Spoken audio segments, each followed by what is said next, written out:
that this mission does not exist, nor will it ever exist. The morning following Willard's drunken night begins with a sergeant and private visiting a hungover and confused Willard in his hotel room, saying that they have orders to escort him to the airfield. What are the charges? Sir? What'd I do? There's no charges, Captain. You have orders to report to ComSec Intelligence at Nha Trang. Willard tries to go back to sleep, and the men drag him out of bed and into the shower. Martin Sheen's scream here is real. That was actually ice-cold water that he was under. You know, sometimes the director feels badly about some of the things he puts the actors through, but, you know, knowing at the same time that actors love to be able to perform things that will be memorable, that will be looked at for years and years. And so on one hand, you're doing something that is terrible, and on the other hand, you're doing something that's wonderful in that they live forever in what they've been able to achieve. This is an interesting perspective. I've heard many times the saying, pain is temporary, film is forever, which has sort of been a mantra for people like Peter Jackson and Leonardo DiCaprio on some of their tougher shoots. Of course, taking a cold shower was nothing compared to some of the pain and hardship Sheen would have to endure during other parts of the production. Coppola had filmed some more shots of the men cleaning Willard up and shaving him while he drinks coffee that didn't make it into the final film. I imagine that they discovered the great transition from Willard's scream to the sound of the helicopter arriving at the airfield in the edit, which might be why they cut the shaving portion out. Willard enters what looks like a mobile home on the airfield with a nice little porch area and a large air conditioner on top, a little slice of America in a foreign land. Coppola wanted to make sure that he portrayed in the production design of this scene that the American officers had all of the comforts of home while in Vietnam. According to Coppola, this is what it was really like during the war. If the enemy has the home field advantage and America is such a rich and powerful country, why not bring these American resources and luxuries to the country you are fighting in? What's interesting though is that the production of Apocalypse Now itself would take a similar approach while on location in the Philippines. I thought we'd have a bite of lunch while we talk. I hope you brought a good appetite, Captain. Terminate. It's extreme prejudice. Are you an assassin or a soldier? Francis Ford Coppola and the rest of the family, Eleanor and the kids, Gio, Roman, and Sophia, arrived in the Philippines on March 1st, 1976, with a projectionist, a housekeeper, and a babysitter. The Philippine government was afraid that Francis might get kidnapped by rebels and cause an international incident, so there was a full-time government bodyguard with a machine gun waiting for him when he arrived. The family was put up in a mansion in Manila with all of the amenities they might expect back in America. Production designer Dean TAVOULARIS arrived in the Philippines long before everyone else, and was working on 292 scenes near the end of February at the headquarters in Pagsanhan. He called working on Apocalypse Now one of the greatest miseries of his life, saying, "The weather was either hot and raining, or hot and not raining. When you were drawing, tracing paper would stick to your hand." When the production arrived in the Philippines, they hired thousands of Filipinos to help with building sets, basic crew positions, driving and flying, and to act as extras, and injected millions of dollars into the local economy. And many of these Filipino workers were paid just $3 a day for their work. In Hollywood or New York, if you want another person, it's quite a big deal with the fringes and their salaries, thousands of dollars. So for a dollar a day, $3 a day, I hope we weren't taking advantage of people, but that's what they were paid. So you could get not one person, you get 10 or 20 or 100. This is how they were able to build a giant temple out of 300-pound adobe blocks out in the jungle. To put this into perspective, each special effect bullet hit also cost $3. Meanwhile, the main cast and crew of around 500 people would usually eat, quote, roast turkey, leg of lamb, pepperonata, lyonnaise potatoes, carrots long glaze, a variety of salads, caramel custard, soft drinks, and coffee, as well as Philippine foods such as adobong baboy and sautéed vegetables. Yeah, let's see what we have here. Roast beef, and usually it's not bad. Try some, Jerry, and pass it around. Around March 11th, the production had, quote, rented a section of one of the Philippine film studios in downtown Manila, and the whole place was buzzing with activity. Eleanor Coppola wrote, there were offices with people poring over maps, interviewing pilots and truck drivers, and planning how to get the company to the first major location, Baylor, which is 6 hours away over rough dirt roads. It is 30 minutes by plane. They were planning where hundreds of people could be housed and fed. Baylor is a little town with only one small hotel. Each time I looked around, the walls moved in a little tighter. The production kept sending people to Pag-San-Han to build sets there and in the nearby towns, growing the population of the area, quote, well beyond its 16,000 residents. Here are just some of the nearby locations they were building in. April 7th was Coppola's 37th birthday, and the production flew in, quote, hundreds of pounds of hamburger and hot dogs from San Francisco in a 6 by 9 foot cake. Just the tax and shipping cost $8,000. Unfortunately, someone had forgotten the spatulas, and people had to flip their burgers with pieces of cardboard. Cinematographer Vittorio Storaro and his Italian crew flew in their own food from Italy. Tomatoes, spaghetti, and olive oil, and they even managed to get a local bakery to forego the sugar and milk and make Italian-style bread for them. Coppola also had sent the best wine and lilac crystal, along with state-of-the-art stereo equipment and top-of-the-line cooking utensils, and they drank champagne from Tiffany glasses. Later on today, we will host a gourmet dinner of steak and ice cream and your choice of beverages flown in from Saigon. The production itself was beginning to feel bizarrely similar to not just the war, but the story of the film, and it would be the subtext to what would otherwise be a simple exposition scene. We had access to too much money. Too much equipment. One of the first things you'll notice about the mission briefing scene is that there is a small role played by Hollywood legend Harrison Ford. Ford plays Colonel Lucas, most likely a nod to George Lucas. What's interesting here is that the scene was filmed in 1976 and the movie came out in 1979. So between the filming of this small role and the release of the film, Harrison Ford achieved mega stardom with Lucas's Star Wars, which came out in 1977. He had very recently wrapped production on Star Wars, which, if the documentary Empire of Dreams is any indication, Ford was not expecting the movie to be such a big hit. At this point, he was mainly known for roles in American Graffiti and The Conversation. Ford was hired on for $1,750 a week, plus expenses. Producer Fred Roos was the casting director on American Graffiti and arranged to have Ford appear in the film. You might recognize this actor playing General R. Corman, which I have to imagine is a nod to Coppola's mentor, Roger Corman. He was played by G.D. Spradlin, who played the corrupt senator in The Godfather Part 2, and just happens to be sitting next to the real Roger Corman in this shot. Spradlin was paid $5,000 a week, the same fee that Dennis Hopper would get. They had already filmed the mission briefing with Harvey Keitel, so this entire scene was reshot. To make up for lost time after Keitel's firing, Martin Sheen's schedule was really intense during this period. The scene was scheduled to be filmed on August 4th, 1976, the day after they filmed Sheen's drunken night in the hotel. Considering how drunk Sheen was during the filming of that scene, I would imagine that he would be pretty hungover if they shot this the next day. They do reference Sheen's cut hand that accidentally happened while filming that scene. That hand there, are you wounded? Had a little fishing accident on R&R, sir. Fishing on R&R. Yes, sir. As we can see from the slate and some behind the scenes footage, it looks like at least one of the days they worked on this scene was August 6th. You might not recognize this man who plays Jerry the civilian, a government official, maybe CIA. This character was played by Jerry Sizemore, who was actually the first assistant director on Apocalypse Now. The important Kurtz dossier makes its first appearance in this scene. The dossier required the production to make a ton of materials, including Marlon Brando in fatigues. We'll talk about this more in a later episode. On the day of filming, Harrison Ford was tired from traveling and seemed visibly nervous about doing so much dialogue. Coppola shot the scene over and over again to try and find something unique that would make the scene memorable. He decided to incorporate Ford's nervousness, or exhaustion, into the scene and have him accidentally drop the dossier. Jesus. Operations Officer, 5th Special Forces. I think that's a familiar technique that directors do. They note whatever is seems to be there in the reality of shooting it and then try to make that part of the scene. Ford is always such a cool guy in movies. It's kind of fun to see him sort of playing against type before he really had a type. Coppola took a similar approach in The Godfather with Luca Brasi practicing his greeting for Vito Corleone. The actor, Lenny Montana, wasn't an experienced actor. He was a professional wrestler and bodyguard.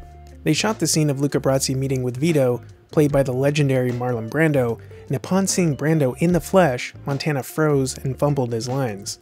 I'm grateful that you have invited me to your daughter's wedding.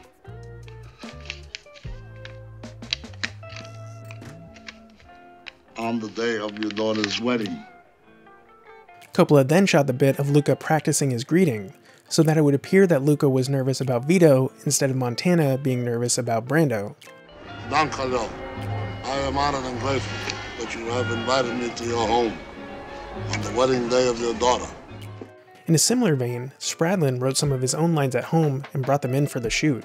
These were lines such as, I don't know how you feel about this shrimp, but if you'll eat it, you'll never have to prove your courage in any other way.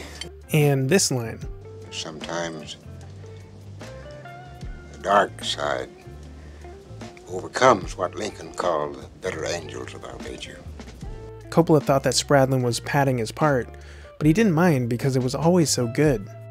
Coppola likes using food as a prop in his films. He finds that it gives the actors a lot of opportunities to make additions to the scenes that are memorable. This is where we get that interesting bit with the weird-looking shrimp heads. You might also notice that some of the dialogue doesn't seem to match with the actors' mouths. Pick up Colonel Kurtz's path at New Mung Ba. This is because one of Brando's ideas that he tried to force onto Coppola was a different name for his character, Colonel Kurtz. We'll talk about this more in the Kurtz episodes, but Brando thought the name Kurtz was too ugly and brutal. He wanted a name that, quote, sounded like wind blowing through the wheat fields. Lili. Lili.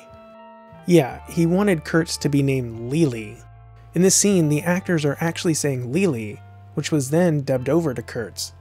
There's an interesting video about this by Steve Legg where he goes into more detail. You can find a link to it in the description.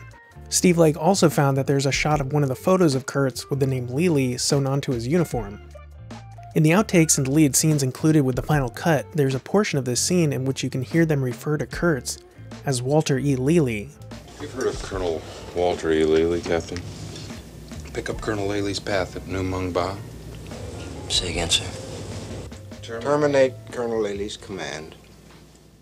The great line, terminate with extreme prejudice, was a reference to an article on a real-life colonel who was involved in the assassination of a North Vietnamese counteragent.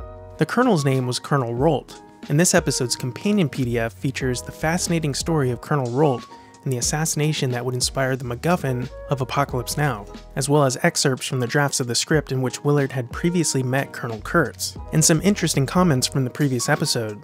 It's just $1 and it really helps the series, or you can join my Patreon at the $5 level to get this companion PDF and all of the previous bonus materials I've made. This has become one of my favorite scenes in the movie, despite it being just an exposition to set up the rest of the story. The incredible sound design in the tape of Kurtz speaking madly about the snail crawling over the straight razor teases our interest in him even though we won't see him for another 2.5 hours in the Redux version. That's my dream. It's my nightmare. I love how Jerry the civilian passively dishes himself some weird-looking shrimp during the recording of Kurtz's insanity. It seems to reveal an evil force wreaking havoc out in the jungle, and Jerry, without emotion, tells Willard to terminate an American colonel with extreme prejudice. Meanwhile, the subject weighs heavy on General Corman and Willard, and Colonel Lucas can barely get the words out. I'll infiltrate his team by whatever means available and terminate the colonel's command. It's also a clever touch to have Willard not verbally accept the mission, but instead accept the mission by accepting the offer of a cigarette from Jerry. The way things happen off-screen and how the frame floats around to see from Willard's point of view as he takes this all in, and the brilliant use of eyelines to give impact to certain lines by having the characters look directly into the camera, makes this such a haunting scene. I got a chance to interview a professional cinematographer about the eyelines in this scene that we then turned into a video for another project called 8 Hours. I put a link in the description so you can check it out.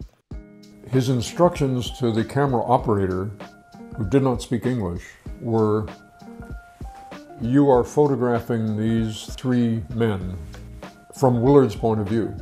Willard is hungover, and whenever you, the camera operator, feel bored, I want you to pan to somebody else, look at something else. Don't feel that you have to stay on the same actor. Even if the actor is talking, you can pan off of him. The brilliant cinematography of Apocalypse Now was the work of Vittorio Storaro. I talked about Storaro a bit in previous episodes, but I want to take some time to talk about the interesting story of how he came to work on Apocalypse Now. Storaro first became interested in cinematography at a young age, while watching Charlie Chaplin movies. His father was a projectionist, and when Vittorio was 7 years old, he saw his father and some people bring in a piece of machinery, paint the wall white, and for the very first time, they watched Chaplin's City Lights. Storaro went to an Italian film school and became a camera operator at 21 years old, but he initially refused offers to be the cinematographer on projects. He felt that he couldn't just shoot any story. There had to be a magnetic relationship between him and the director. He refused cinematography jobs until he was 28 years old in 1968, when Franco Rossi asked him to shoot a movie called Youth March in black and white. Storaro was very interested in light and shadows and felt that working in black and white would be a good start to his journey as a cinematographer. He said that he cried when they finished the production because that first film was like his first love, his first chance to express himself completely in cinematography and the story. Only a year later, he would work with director Bernardo Bertolucci on The Conformist, one of Coppola's favorite films. You may have seen the documentary Jodorowsky's Dune, about a planned adaptation of Dune with Orson Welles, Mick Jagger, and Salvador Dali acting, with concept art by H.R. Giger and music by Pink Floyd. The movie was never made, but Jodorowsky at one point asked Vittorio Storaro to do the cinematography for the film. Coppola saw The Conformist at the New York Film Festival and loved it so much that he bought a 16mm print. He told Storaro that anytime he was feeling depressed, he was screening The Conformist and having a good time. According to Storaro, Coppola loved the film so much that he knew it better than Storaro himself. Coppola had actually tried to get Storaro to shoot The Godfather Part 2, but he refused, saying that only Gordon Willis could repeat the magic of that first masterpiece. Producer Fred Roos flew to Rome in the summer of 1975 to ask Storaro in person to do the cinematography for Apocalypse Now. Storaro must have really respected Willis's work because he declined again, asking Coppola why he didn't give the job to Willis. Mr. Corleone is a man who insists on hearing bad news immediately. Coppola told Storaro, "This is a completely different project to be made completely outside the United States, and Gordon doesn't like traveling and going on location. I need another passion. I've seen The Conformist, and I'd love you to do it." Storaro later said, "When I spoke with Gordon about it, he assured me that he was not part of the project, even though there was nothing wrong between him and Francis." Storaro finally accepted the job of cinematographer, but he was still unsure, saying, "I knew that it was very difficult to shoot a war picture because usually there's the army, the soldiers, the helicopters, and they can never wait for you because the light is not ready or because they need to do something else. Plus, the Vietnam War was so far removed from my normal world, my own culture, that I wondered if I could find anything to help this story. So Francis urged me to read Heart of Darkness, from which the main structure, the concept, stems." Apocalypse Now would be Storaro's first American film. In a diary entry from May 12, 1976, Eleanor Coppola wrote, "Vittorio began talking to me about how he almost didn't take this film, because he had never worked on an American production, and he was afraid that he couldn't be precise and definitive enough. Maybe he couldn't do it the American way." At one point, Francis joined the conversation. He had been drinking a lot of wine and talking to someone else. He said, "Vittorio, I have a confession to make. I'm scared every day that you'll think I'm an asshole because I'm not definitive enough. That I'm trying to find my way, find the direction for this film." That when I selected Vittorio to be the cinematographer of Apocalypse Now, I did so because I felt that the kind of poetic vision I had hoped for with Apocalypse would require a photographer to have this kind of intellect and this type of attitude towards the cinema. Storaro was also worried about working on an English-speaking production when his English wasn't very good, but Coppola agreed that he could bring his Italian crew with him to the Philippines. When production was starting up, everyone was confident that the shooting would only last 3 or 4 months. Storaro's contract said that filming would start between January 1st and 31st in 1976, and he would be paid $35,000 for his work. Part of Storaro's contract stated that the film stock would be Kodak E5383, and he, quote, insisted on Technicolor's lab in Rome handling the developing and printing. The same lab in Rome would handle Eleanor Coppola's behind-the-scenes footage for the eventual Hearts of Darkness documentary. Storaro would end up winning his first Academy Award for cinematography for his work on Apocalypse Now. Francis, thank you. Thank you for the trust that you gave me.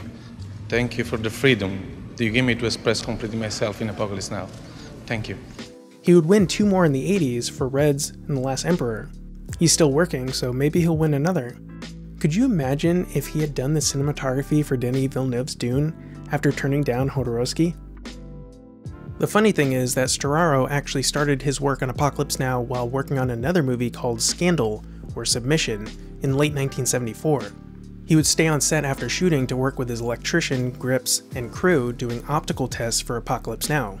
He also asked Technovision to make, quote, a new series of lenses for the film in 1 to 2.35 ratio. Storaro said, "We shot the film with Mitchell reflex cameras, which were modified by the Italian company Technovision to accept Cooke Hobson Taylor anamorphic lenses from England." On Storaro's first day of the Apocalypse Now production, Coppola gave him an anamorphic viewfinder with his name on it, and Coppola had his own. Storaro said that Coppola and him would walk around the set with their viewfinders, and every morning, Coppola would tell him his main ideas for the day and his concept for the scene, and usually address things on a metaphorical level. After those morning meetings, Storaro said, "I would then try to use my knowledge to figure out how to achieve those concepts technically. I would present my ideas, and if he didn't think that they would work, I would come up with something else. But once he was sure that I had come up with the best way to translate his concept onto film, he would give me total freedom to put together the entire sequence." He would sometimes make a few little changes to our plan while we were shooting, but usually we wouldn't deviate much from the initial plan we had worked out in the morning. On the next episode, Willard boards the patrol boat and meets the crew that will escort him to Kurtz, and we'll learn about Coppola's unique method for casting by mixing seasoned actors with young unknowns.